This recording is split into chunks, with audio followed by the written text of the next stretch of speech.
Because of the nature of collective bargaining over health care benefits, the Affordable Care Act is going to have a considerable impact on how unions negotiate for health care benefits for their members.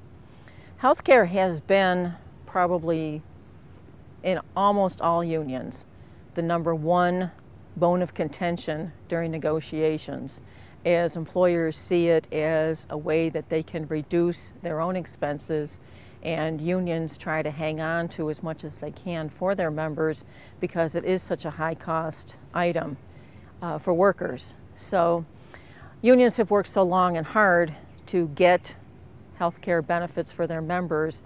It's pretty hard for unions to see that eroded over time. With the Affordable Care Act, the whole nature of the discussion over benefits, health care benefits, will change because it introduces a lot of new elements into bargaining over benefits. The Worker Institute at Cornell ILR is making a serious effort to try to bring unions up to speed on what the Affordable Care Act will mean for them and their members.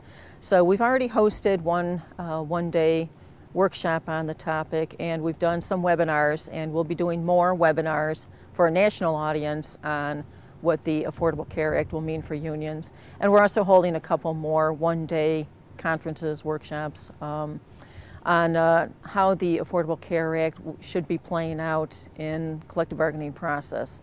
So we'll be holding one on September 11th in Albany and another on September 12th in Rochester, hoping that that will provide folks, at least upstate, with a good opportunity to come and learn about how the ACA will be impacting the bargaining process and their members and their dependents.